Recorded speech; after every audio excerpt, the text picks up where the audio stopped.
Welcome to Halal Money Matters, sponsored by Saturn Capital. I'm Monem Salam. Today we're taking a closer look at stablecoin, an area that's getting a lot more attention than it was before, but also raising some important questions from a Sharia perspective. Are the underlying reserves really there? What kind of assets are backing these coins? And to help us unpack all of these issues, I'm joined by Mufti Faraz Adam. He's a leading UK-based Islamic finance scholar. And I want to say UK-based because, mashallah, he does work all over the world. And head of global Sharia advisory firm Amana Advisors. He spent years advising Islamic financial institutions around the world and analyzing emerging products like stablecoins through a Sharia lens. Mufti Faraz, thank you for joining the call. Assalamu alaikum. And really, I'm honored that you're here. Wa alaikum salam. No, the privilege and honor is mine. It's been a long time coming, and it's finally happening. It's finally happening. It's been a while. I'm glad we were able to make this work out. What we're going to be talking about today is a little bit about stablecoin. We're going to talk about cryptocurrency and those type of things. And we're going to take it from two angles. One is that I think sometimes our listeners don't even know what it is. So maybe we'll start there. Generally speaking, and then kind of dive a little bit deeper into, what the different types of cryptocurrencies are, and then specifically focus on the stablecoin aspect of it. I think that's kind of where we'll start. But let's from a simplistic perspective. Somebody comes up to you, maybe even like a 10th grader, and says, "Hey, I really want to know more about what is cryptocurrency." How would you address that question that somebody has? Yeah, I would initially start with just saying the term cryptocurrency can be very misleading, right? Because we're talking about internet assets. We're talking about digital assets. That's what we're really talking about. And not everything that functions in this space is a currency. So you could have a digital token, which is actually being used to access some services. And so what I like to do is just to simplify the whole conversation. If it's a 15-year-old kid that comes to me, I would say, just like you're playing your PlayStation or your Xbox and all of these things, and you have these virtual coins which you can buy on a game, this is a coin for the internet. That's perhaps the easiest way to make anyone understand what we're talking about as far as a payment is concerned. But of course, online, not everything is about payment. You can have cloud storage. Now that cloud storage, you might want to access this. So somebody can create an application online, and you have to use a token to access that particular cloud storage. So you're retrieving some service with the use of that token. So these are just two simple examples if we to understand what we're actually talking about. Great. And then I know one of the most common types of cryptocurrency is Bitcoin. So let's break down a little bit also from a simplistic perspective of really what that is. Yeah, so Bitcoin was launched in 2009, 2010. The idea was to be a peer-to-peer, a digital peer-to-peer cashless system. The idea was anyone, anywhere, without a central party and without an intermediary, you could send value and payment.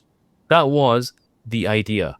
They should be just like how I can send a WhatsApp message to anyone in the world. I can hire anywhere in the world today. I should be able to send a payment anywhere in the world also. But there were always problems with this. Now, if you were to go a bit technical here, there were problems. In a simple way, anything digital, like the viewers know, if I have a file, a Word document, that can be copied and pasted, right? Your Control C and your Control P, or your Command C and your Command P, right? That's the problem with things which are digital. So that was what's known as a double spend problem. So the idea behind Bitcoin was, how do we create something using the technology that we have and prevent this double spend problem that exists, and yet have it as a system which is secure, safe, transparent, auditable. It's borderless. There's no central party. So it's not under any one party's control. Plus the scarcity. So just to be clear, like for example, when I want to buy something from you, I can give you cash, and there's no intermediaries between you and I. And so if I want to do this on the internet, If I do it via Bitcoin, it's the same thing as cash where there's no intermediary. Whereas if you're in England, I'm in the US, if I want to send you money aside from those two, the intermediary you're talking about is a bank where I have to wire the money over to you. There's costs, there's delays, and those type of things. Whereas Bitcoin might be instantaneous. Is that Yeah, that's one of the benefits of Bitcoin. But even the cash, if it's a hand-to-hand transfer, this cash is dependent or is a reflection of the economy that you live in. It's being printed continuously. One of the problems with fiat currency, again, another goal or objective, or even one of the kind of like issues that Bitcoin was solving for was, how do we create scarcity, or how is scarcity maintained in money? Because we know whenever something supply just goes all out and there's no control, the value of it drops significantly. And so if you have this printing machine which continuously, at the stroke of a button, you have money being printed and the money supply being increased, what's known as what we see as inflation, and that's the effect of that, then everybody's pound, dollar, cent decreases in value over time. And that's why we're continuously fighting inflation over the decades. And so we needed a system, or there was an experiment. How do we actually create something which functions a bit like gold, which is deflationary in nature? It's very hard to print gold. You can't print gold, right? The supply is also at 1.5% to 2% per year. So it's maintaining its value for the long term, right? So these were some of the points behind Bitcoin. But effectively, if we bring the conversation back to the main, kind of like the central thesis, it's just a borderless, censorship-resistant means of payment where nobody controls where you spend it, how you spend it, to whom you send it, and it's just there, secure for you. That's what Bitcoin really brought to the table. Great. I mean, we have done a session on Bitcoin, so I don't want to get too much into that, because really the conversation that I want to have here is the concept of what's called a stablecoin. And so just very simply, as we get into more and more about this, let's kind of explain exactly what stablecoin is. Yeah, so we just mentioned what Bitcoin was. Bitcoin was this internet type of money that was created. But the problem with Bitcoin and the problem is the volatility. Yes, it's all these ideas are wonderful, how we talked about how you can send it, it's almost instantaneous. You can send it to anybody who has a Wi-Fi connection. They don't need a bank account. So we have millions across the world who are unbanked. They're financially excluded. Bitcoin and digital assets it powers financial inclusion, because now they don't need to go through crazy KYCs. As we know, in many countries, you don't even have a passport, or the poverty line where they sit relative to the poverty line is so low, they don't have access or even ability to travel to a bank. So how do we get such people empowered financially? Digital assets resolves that and gives them access to financial services which they would need wherever they are. So the problem with Bitcoin was the volatility. That was one of the major issues. And with many digital assets, volatility was always an issue. How could you use a volatile asset as a means of payment? Today it's worth X, tomorrow it's worth Y. What you were planning to buy tomorrow, you can no longer buy because the value of the payment has decreased. That was a problem. Hence came the stablecoin. The idea behind stablecoin was, let's take the good of digital assets and let's take the good of fiat, potentially, right? And merge the two together. So what we have then is a stablecoin, because a stablecoin is simply what its name says. It's a coin, a digital asset, where the value is relatively stable to other digital assets. So the idea is basically what the main problem was the actual idea of the fluctuation. You get rid of that, but the payment system, how it actually works through the on the internet, anywhere in the world, all of those things stay exactly the same. So now we get into the mechanisms behind it. So I think there are different types of stablecoins that are out there. So maybe we can talk a little bit about some of them. One of them is going to be fiat backed, and so I guess by the name, what it means is that it's backed by a certain currency of a certain country? Yeah, so there are multiple types of stablecoins, and the world has seen different experiments when it comes to stabilizing crypto value. That's what we're aiming to do here. One of the most common and well-known, or the largest stablecoin in the world, is USDT, or Tether, right? The idea behind one type of stablecoin where it's pegged to fiat currency, typically the US dollar. What that means is a promise from the issuer, the entity which issues the stablecoin, that, and they work with authorized participants and authorized parties only. So you have to be a financial institution who's registered and authorized in like the primary market, so to speak. What they would do is, if you deposit with them 100,000 US dollars, actual fiat currency, or you deposit that with them, they will issue to you 100,000 USDT, so 100,000 crypto stablecoins. That's what they'll do in exchange of this. Now, you can go and sell this on in the market. You can trade these USDTs. The idea is, if anyone came back to them in the primary market, presented these tokens, they would make that exchange with you again. Right. So that the redeemability feature, that peg, is what maintains the value, because there's this assumption and trust in the market that if ever we wanted to convert this back into fiat, it'll be on a one-to-one basis. And that's what maintains the value of such stablecoins, knowing this. And obviously Tether and any entity who issues stablecoins, they'll be audited. They have to have some kind of like records, audits taking place. They try their best to be transparent and give that confidence to the market for any particular stablecoin. There was a time. There was a time, I think, when there was some a question of whether or not that the reserves were there, right? And there was a negative reaction to, let's say, that the stable price of that. Can you just explain a little bit what happened? Because I think it'll help explain to people what the peg actually means. Yeah, I mean, there were some concerns, and without going into the details of whatever the findings were and the issue that had come to light. Since then, what we're aware of is there has been an improvement in the entire market. So the entire market now has realized that making sure things are transparent and what's being said is being delivered, it's critical for the success of any particular digital asset. So the transparency and being audited, being accountable, being governed by third parties, having custodians there, and having a governance framework around any particular issuance is now what is key, as we've seen with Terra Luna and other particular digital stablecoins and digital assets.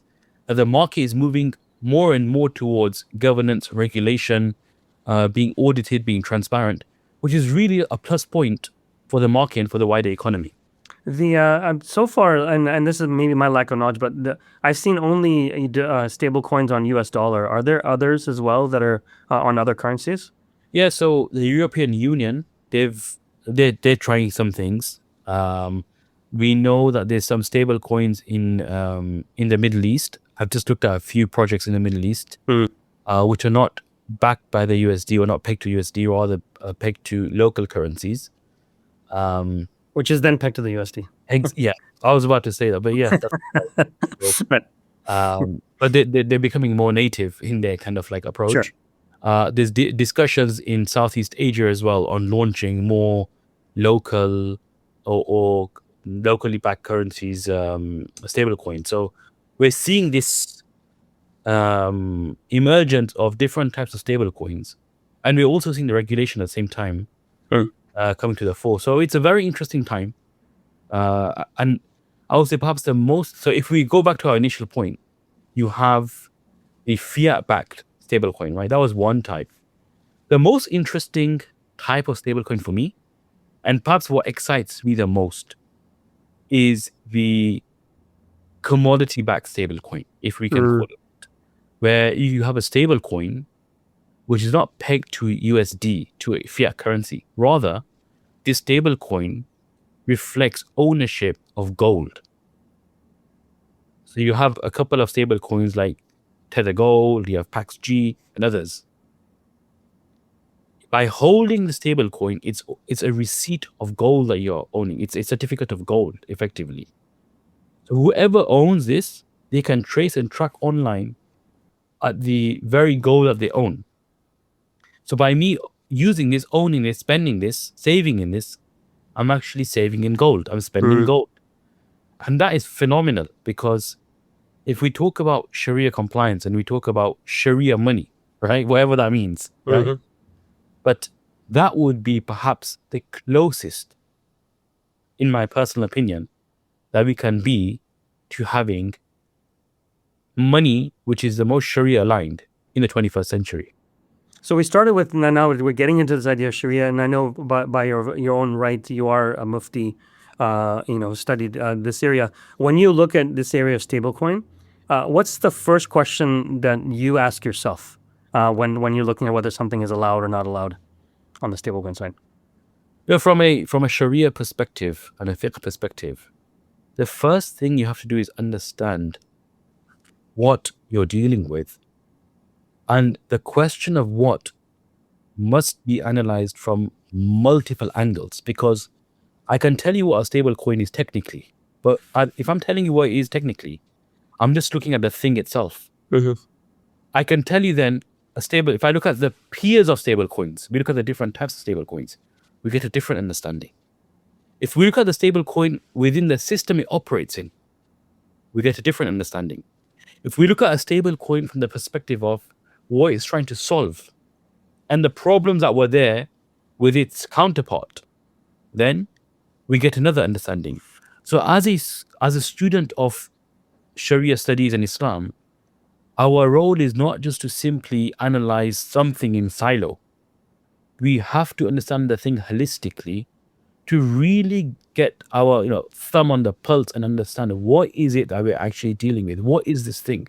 Because if we don't do that, the problem then becomes, let me give you a very simple analogy. You're told that you must drink liquid, 2 liters a day. So you say, fine. You go to the Walmart or any store, and you pick up 2 liters of soft drinks, right? A fizzy drink full of sugar. Now you come and drink that. You fulfill the doctor's instruction of having 2 liters a day. If you're only thinking about that particular instruction or requirement. But if you ask anybody, take a step back and look at the context further, will anybody say that's a healthy thing to do? It's not. Yeah. But they'll say it's halal. Nobody will say it's wrong. They'll say it's halal. You fulfill the instruction of the doctor. Then you look at the counterparts of this. Then you'd say, okay, there's soft drinks. There's a diet version as well, relatively better. You'll also have water. So you'll say, okay, there's some things which are better than the other. It just creates this kind of like scale that you're looking at. Then if you take a step back, you begin to think, what's the reason for the doctor to tell me to have 2 liters a day? Well, it's to keep you hydrated. That's another metric, another way to measure which drink you should be drinking. So you see, by just analyzing and taking a step back and zoning out and zooming out, you begin to realize there's different things. And that's when you actually get this kind of gradient of saying, this is far better than this thing. And in the entire Sharia compliance world and Islamic finance world, this is perhaps one of the most important things. Because many a time we look at things and analyze things in silo. Yeah. When you begin to look at the parts within the whole puzzle, right? And the system is a sum of its parts, we have to understand that part within that system. Yeah. That's when we really begin to analyze, understand, and recognize the efficiency and the negative externalities of a certain thing. Then you can say, yeah, well, we're doing this because we don't have these parts. But when we have these parts, we have to get rid of this. It's not good. See, the Coke would work, or the whichever drink, if it's not Coke, right? You're drinking something else. Any soft drink would work if you don't have any other liquid with you. But the moment another liquid comes on the shelf, you should get rid of that. Yeah. So No, go ahead. I think part of it is that a lot of people are just looking for simple answers because they don't understand the system as a whole itself. I get so many questions about, the question is cryptocurrency halal? And I'm telling people, look, there's 7,500 different coins that are out there. Which one are you specifically talking about? And so they just want a general answer, but I think you're absolutely right that it has to be something that's looked at on an individual basis, systematically, rather than just yes or no and everybody's, Exactly. I fine. mean, that's the disservice that we do. Like, if any scholar simply just gives an answer based, it's a disservice. Yeah. And likewise, it's not as simple as saying a yes or no. Because look, there's a whole system. So as a student, if you ask me the question, what's the first thing I look at? I have to understand all these moving parts. There's so many moving parts, and it's not something. The thing about the crypto and the digital asset space, this entire industry, it's moving at a 10x speed, literally. So if people are still debating whether Bitcoin is halal or not, that was last decade's debate. This decade, we're talking about something completely different. We were talking about DeFi and NFTs like 5 years ago. Yep. Now we're talking about stable coins, right? Which is like a whole other dimension. So if anybody dropped off the conversation 10 years ago by declaring it haram, they have no insight at all on the advancement of the discussion, which is really sad in a way as well, because all that knowledge generation is gone. Gone. So now let's kind of look at that system, that approach that you talked about, and let's look at it from that stablecoin perspective. We talked earlier about the fact that when a company like Tether or Circle issues a digital coin, there has to be like a dollar for dollar backing of that. And so now, whether I mentioned two of them, USDT is one of them, USDC is the other one. What are some, maybe if you want to call them, structurally problematic things that happen? Because what I've noticed is that on the back end, these companies like Tether, and this is the greatest business model in the world, which is you take your money, you can't pay anything back, but you keep it, invest it, and just basically make all the money in the world. And so what is is that something that as a user of stablecoin, should I be worried about the fact that they're using my money for something that's not allowed? So there's, in relation to these types of stablecoins, where the issuer effectively sells your token, that's what's happening. You're buying a token and you're giving a dollar. They own all the upside and everything that happens there. It's not even a loan or deposit, because they're not deposit-taking institutions. They would be a bank if they were, right? But they've sold it to you, and it's just a promise that if you ever come back to us, we'll redeem. So it's not a loan. Rather, they're promising to repurchase your stable coin from you again in future for $1 value at a one-to-one basis. So yes, they are investing in T-bills and money market instruments and all these types of things in the back end, which are non-Sharia compliant investments, as we're all aware. That particular, for the issuer, that's problematic from a Sharia perspective, 100%. For the user, for the farmer in Pakistan who wants to simply hedge against his local currency and save in USDT, because that's the only thing widely accessible and well known, or the lady in Indonesia who's receiving remittance from a relative in Dubai, for instance, in USDT. They get $100 a month, and that becomes their life saving on a monthly basis. That's helping them just to stay afloat. Yeah. For such individuals using USDT, it's somewhat similar to just using a dollar. That's what I would say from a Sharia perspective, right? They're disconnected altogether from what happens behind the scenes. They're just using this as an instrument. They for them, as far as they're concerned, then as long as they're not earning interest on it, they're not investing elsewhere or doing anything, it's an instrument. It's a tool for them. It's okay. If for the issuer, though, if any entity wanted to issue a stable coin, for them, it would be necessary then to ensure how it's being issued, where the fiat currency is being invested, how it's all structured, that functions in a Sharia compliant way. If that's not done, there'll be a problem at the primary market level, at the issuance level. But again, downstream, it literally it's disconnected. It's not a loan or anything. It's an asset in and of itself. Just like the dollar is an asset in and of itself, regardless of how it's been printed or what's happening there, it's disconnected. So the ruling will be different at this level and at the primary level, and at higher up, the kind of upstream, you could say. Yeah. So just to kind of recap, it would be more, I mean, as a person who's a user of the stablecoin, I can use it, no problem. It would, if I'm going to claim Sharia compliance of it on the actual issuance level, then you have to make sure you're investing in the right instruments and making sure all those things are okay. Yeah. We Just talked a one little more bit thing. about. So good. Sorry, just one more thing I'd love to add here. If Yeah. we're true to our earlier statement that you have to look at things holistically, Yeah. and we have to compare and you have to look at the system, then I would make the argument that using a stable coin which is backed by gold and taking ownership of gold would be better in every sense than using those which are one-to-one with the dollar. And there's a structural problem where there's interest in the back end. Although the user will not be held liable, neither will they be sinful because they're completely remote and disconnected from the activity.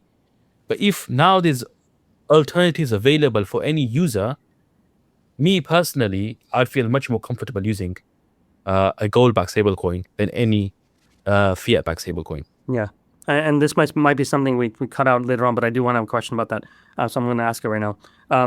So now you talked a little bit about gold, but the issue that I see with gold let's say from a practical perspective, is that, it doesn't cost money to store a stable coin that's US dollar based, but it will cost money for the operator to be able to store the gold for the conversion of that.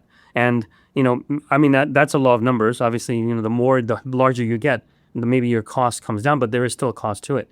So really, is it probably, I would say, never becomes dollar or gold for coin because of the cost. It'll come closer to it, but it'll never get there. So how do we kind of handle that aspect of it? So it all comes down now to a transaction itself. When in the primary market, if you are buying gold, because if it's this coin, that's token that you have, it's not a one-to-one always. It's not like 1 gram to 1 stable coin. You're buying something with it. They can value the gold at whatever value they want. And maybe the price that they're selling for incorporates these additional costs, which is a reality. And that's how it would be covered. But then you might be paying for 1 gram, you might be paying a slightly higher margin than what a person is paying for when they're buying something off the street when it's hand to hand. Yeah, I got it. Okay, that makes a lot of sense. Thank you for that. Now, and then going back to this area, then it's more a matter of so we talked about this from a stablecoin perspective. The user, okay. On the other side of it, you have the actual issuer that they're putting it into U.S. Treasuries or those type of things to maintain that stability that's there and keeping all of those return for this. So, which then begs the question, how can you make this stablecoin halal from like end to end, basically, right? Now, what is a mechanism that we can use to do that? Yeah, and this is perhaps the greatest need of the hour, right? If you have a stable coin which is end-to-end Sharia compliant, which would mean that the issuer issues a stable coin whereby the underlying, there are experiments out there, and there's other versions of stable coins whereby the actual stable coin, the user retains an interest in an underlying pool of Sharia compliant assets. So the stable coin now becomes almost like your sukuk certificate, almost like your ETF unit. That this is an interest, and then that becomes the currency and the stable coin itself. So whenever you're trading and using, it's underlying is actually Sharia compliant assets. So it could be a wakala pool of investments that you've invested into. And that can be multiple things. It could be gold in there. There can be something else in there. There can be a mixed kind of diverse thing. And then this stable coin can be on one end can be used as a medium of payment and transferring value, but at the same time, it can also be receiving dividends if this pool is issuing or has some kind of like returns generating a yield. So it'll be a yield-paying stable coin, which will be phenomenal.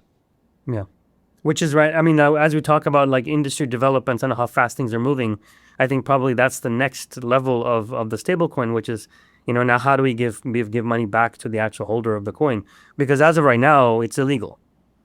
Yeah, right. Exactly. Exactly. That's the problem. There's definitely conversations in other parts of the world that I've been involved with and been on the table where these type of things are being discussed and thought about. So there's definitely well, an attempt to be the first mover, so to speak, in this space and to create such assets. I know it brings up a cool point which you mentioned just now. Kind of thought about was when you're looking at the use of stable coin itself, and you're an expert in this. You've kind of dealt with a lot of companies on the Sharia side, so you know this. Where do you see the most adoption of this? Is it mostly in the West, or is it in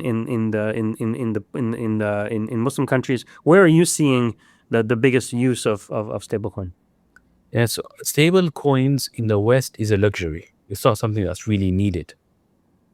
Whereas in many, we could say, Muslim majority countries where poverty is high, inflation is high, we're talking about Asia, Southeast Asia, some African countries. There, the use of stable coins is not a luxury, it's a necessity. That's the only way that farmer who works for 30 days, 12 hours a day on his farm, his sweat and labor can retain its value. Because if he uses his local currency and he stores and saves his efforts in his local currency, it'll go all down the drain and it'll corrode and erode with inflation. So for them, that's where I'm seeing the use of stablecoin in countries like Pakistan, in countries like Indonesia, in African countries. We're seeing the use of stablecoins sky high. It's year on year, month on month, it's increasing because for them, this is a real means for them to save. And for them, when they're comparing it to their local currency, this one's going up and that's going down. So it's like, wow, for them, it's just not only a hedge, it's a real means of savings for them. And that unlocks so many possibilities and potential for them in their local market. So now, you're absolutely right, and I think what in other terms you can call it the people that are unbanked, like they don't have any mechanism doing that. But let's kind of get a little bit more practical, if you don't mind. So I'm a farmer, right, and I'm living, I don't know, somewhere in Africa, and I decide, wow, okay, this is a good stable way for me to do transactions, which is on stablecoin. So I go and I open up a wallet basically to be able to do it, but I need to be able to make that initial deposit for the U.S. dollar. But if I'm unbanked, how am I going to get that US dollar and how am I going to put it into my wallet? Yeah, so now this depends on who you are, like who you're dealing with. So let me give you an example. There's an entity, like Facet, the entity that I'm a Sharia advisor to. They work, there's not only, you don't need to have as you know, in some countries, you don't even need a bank. You have like mobile money and other forms of money that can link up to an app, and that can then allow you to convert. So there's multiple ways of converting into digital, kind of like a digital money, to then be able to start saving in USDT or PAXG or XAUT. Okay, that's great. And then I know we talked a little bit about this earlier, but I want to kind of just visit that again. When we talk about like having a yield on stablecoin or having some type of a passive income, right? And if you're in your view, like what is it that could make that stablecoin halal? The underlying asset, what is it that we could do with it to be able to make sure that the yield that you're getting would be halal? Yeah, so the current problem is with stablecoin yields, many of them are used as collateral. And so they collateralized, and then what you're doing then is you're borrowing money, and that's a collateral. And then that's being invested again or lent out. And you're being charged a fee for that, for the borrowing that you're taking. And that becomes interest and riba, of course, right? So many DeFi or yield mechanisms that exist right now on chain for stable coins involve lending with interest. And stable coins by themselves, by the nature of stable coins, they're not yield producing. They have to be invested. So if I hold a gold token, for instance, or if I hold a USDT on its own, it's not generating any yield. It has to be invested into something. And so what happens is, in many projects online, they require you to deposit your stablecoin as a collateral, give you access to liquidity, which is then invested elsewhere. And that's where the yield is coming from. It's not really even invested. It's lent on, you could say, lending protocols. And that gives you an APR, right? And that's the problem from a Sharia lens and a Sharia So perspective. just to be, I'm getting a little bit more in the weeds here. So I have my stable coin that I got from, let's say, Tether. So and then so I've given them $1, they give me one coin. So what you're saying is, if I take that and I give it to you on the basis of investing it for me and giving me a yield, you're saying that contract is actually more of a loan that I've given you doing that. Am I understanding that correctly? And so what happens is there's current protocols out there on chain where they require you to lock your stable coin with them. So you lock your stable coin, or effectively give it as collateral. They will mint tokens for you, right? Which is they're lending you money now with this, or lending you these tokens. These tokens then are like liquidity tokens on an exchange, and then you get a yield from there. That's what's happened. And then they're charging you because they've done all of this stuff for you. They'll charge you a fee. Now that, depending on the structure, very likely those types of like if there's a fee being charged, if it's a loan, would result in riba, effectively on chain. If I'm taking a stable coin from you and I'm investing that stable coin in actual investment, whereby maybe we're investing in an online business which is accepting stable coins as a payment, and then they off ramp that and they convert that, but then they convert it back to stable coin and give you your principal plus profit if there was real profit generated. That would be Sharia compliant. The only difference there is like me investing in the UK, investing in American market. I'd have a nominee or a fund manager who I can pay into like GBP maybe, and he'll convert it in USD, right? That conversion takes place, but then once I receive it back in my bank account, it'll be GBP. So it's a similar kind of concept.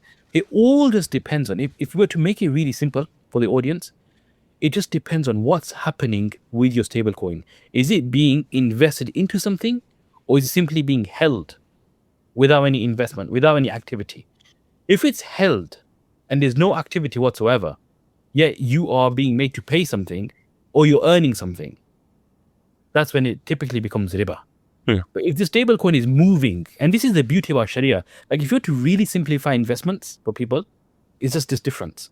Riba stagnates, investments move. Yeah? And if you understand that kind of like picture and that framing, you begin to realize Sharia makes the permissible the one that moves. It goes into different assets. It's productive. It's generating. It's moving hand to hand.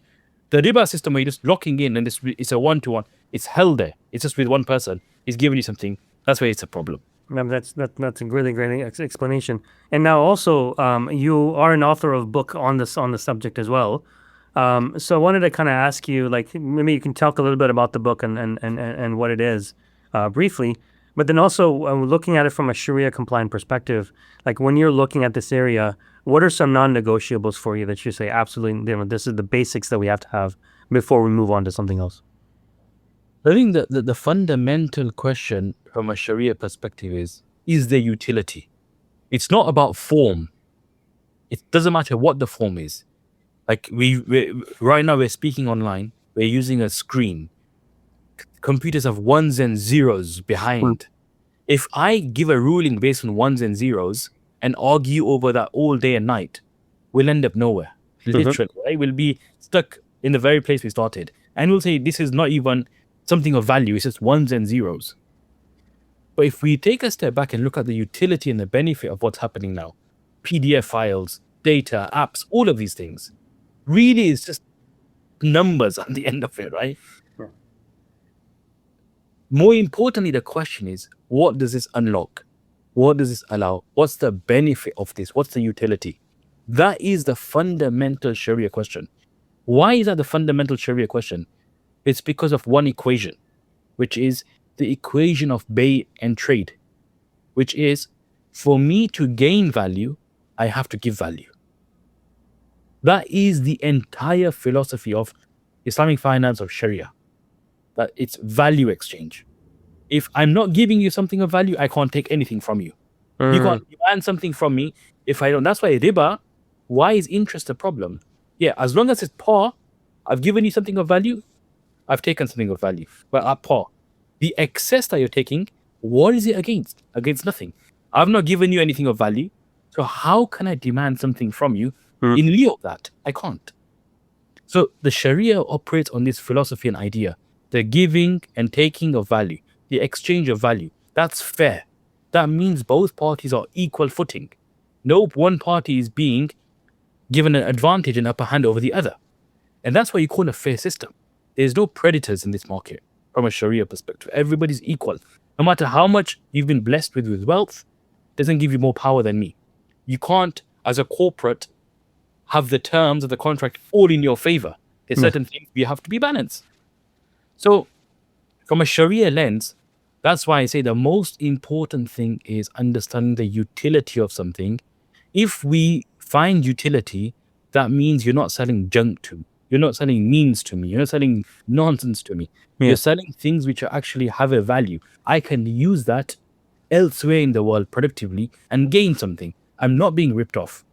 Because if you sold something which has no value, you've made money. But what about me? I've lost. And that's why Sharia is a win-win game. It's not a zero-sum game where there's a winner and a loser. Never. There's no contract in Sharia, in Islamic finance, which results in a win, a lose, or a zero-sum type of game. It's either win-win or lose-lose. There's no win-lose. That That's true. does not exist. Yeah, true. And that's why everything in Sharia comes around these ideas. That's great. And thank you for that. And you didn't mention your book, so why don't you talk a little bit about that also, as if you can? Yeah, I mean, this book is now out of date. I wrote a book back in 2021, I think, on an introduction to Islamic fintech, right? And that just speaks to how fast this industry is moving, I'm assuming, right? Literally, I look. People ask me about that book. I say, you know what? I wouldn't recommend to read it now because it'll give you some basic knowledge, but the industry has moved so far ahead. Maybe 2 years ago, I was about to write on DeFi. I started writing. I wrote 2 chapters. Then I took a step back. I said, if I write this, by the time I finish this, it'll be like a historic book. It'll be out of date. It'll be ancient. But this is the nature, and perhaps discussions like this, perhaps the best medium to talk about these critical issues in real time. So that brings up a good question. So I mean, I know in Islamic finance also the idea is that, and people talk about this thing like, that you shouldn't assume something is haram. You should assume that it's halal, and you have to prove that it's. And is that where that innovation actually comes from your perspective, which is, it's going to start running away from you. How do you keep up with it, number one? But the other part is, do we allow this just to run and come back later and say, wait a minute, this was not allowed, or those type of things? Yeah, this is a wonderful and a brilliant question. So back in 2019, 2020, I proposed a model called a Sharia sandbox. So just like every government or many jurisdictions, you have a regulator sandbox where they allow you to test certain ideas of products in a controlled environment with the oversight of regulators and everything. So making sure consumers are protected as well. We should be thinking about, in this day and age, with the speed of innovation, with technology advancing, with AI now, we should be thinking about a Sharia sandbox. What does that mean? It just means that the basis and default is everything is permissible unless it's something clearly prohibited. But at the same time, the very question you raise is there can be something we don't know right now. It can be harmful. So you have a team. You have Sharia scholars, you have practitioners, fund managers, you have lawyers, you have accountants, and regulators, all at economists. Everybody around the table. As a working group, you analyze this for 2 years, 5 years. Keep analyzing this. But right now, it's permissible. We allow it because from a Sharia lens, we're starting with a very clear basis. If after that 5-year oversight, 5-year experiment, it becomes clear the harms are tremendous and it's disastrous, then the regulator can ban it. The Sharia scholars can pass a fatwa saying it's not Sharia compliant, and economically can discuss the downfalls of using such a technology. But if is the case, like in digital assets, what would happen is you'd create, by the end of year 5, you'd have a framework. Because now you've seen the things, you've seen how it works, you've seen the positives, the negatives. So by the end of year 5, the knowledge generation and creation will be it'll be phenomenal. Yes. Right? And it's all these different expertise because a Sharia scholar needs an economist. An economist needs a lawyer needs an accountant. We need to start working together in these things. The scholar does not have all the answers. He needs other people to get his holistic view. And so you have this framework that's built, you get this kind of like bird's eye view over the entire reality of this thing in the system. You leave with a framework which can then be act as a launchpad in many countries and excel that particular country. This is what I proposed, and I've written about it online. That if we start having at least Muslim majority countries like Malaysia, where the country is so advanced in Sharia governance, where you have Bank Negara Malaysia, it's from top down. Sharia is really like embedded in everything they do. These countries can be really at the forefront of this type of innovation.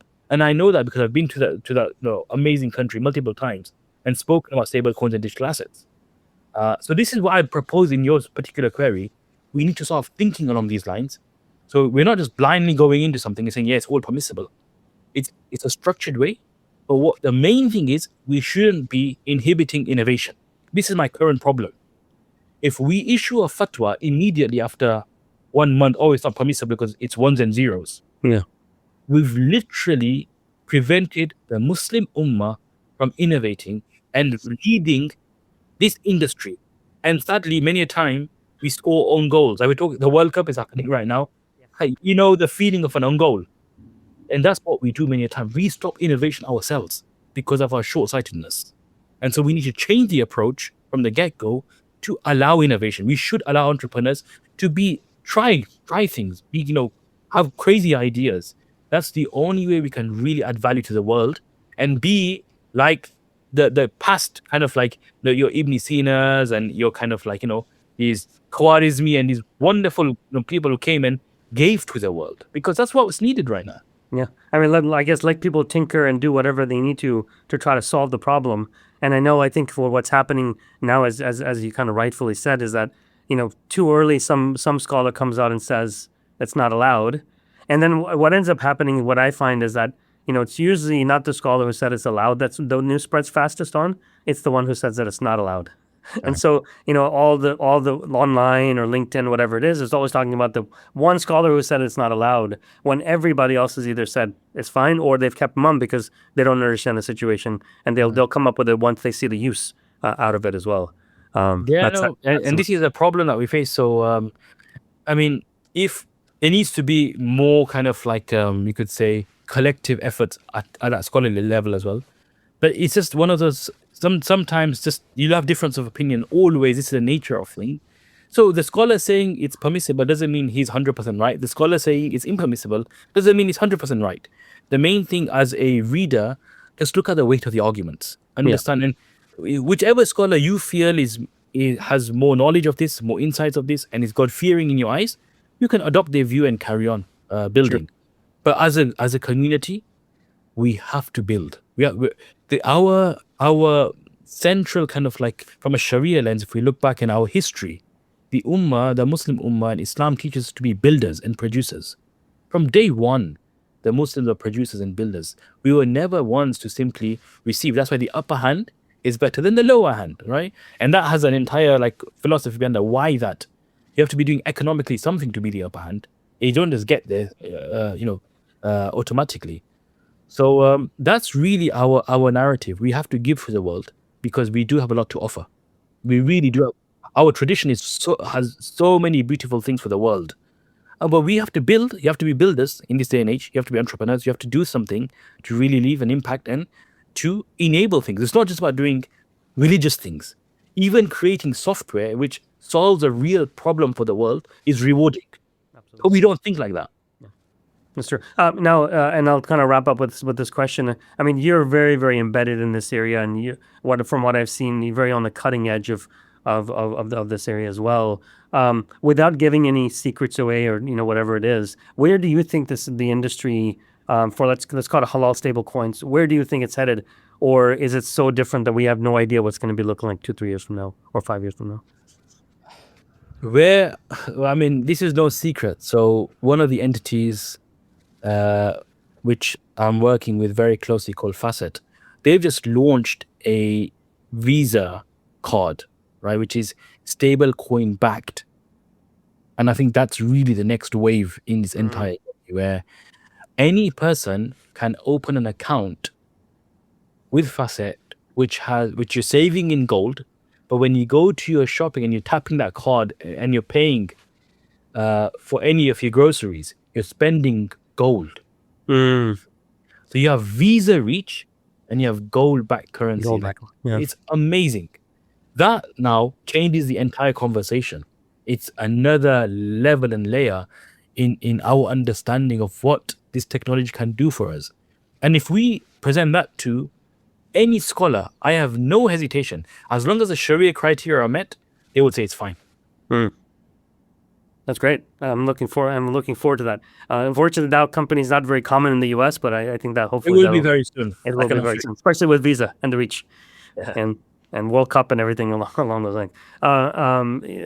Mufti Faraz, Jazakallah khair. Thank you so much for kind of helping us kind of break down sometimes very complicated issue into very, very simple terms. Not only complicated on the actual technology side of it, but also on the Sharia side of it as well. So I really do appreciate your time. Jazakallah khair, and may Allah bless you and continue to give you more so that we can all benefit from it. So, I mean, no, honestly, the pleasure was mine, and I look forward to speaking with yourself again and learning from you also. Thank you. Thank you for listening to Halal Money Matters.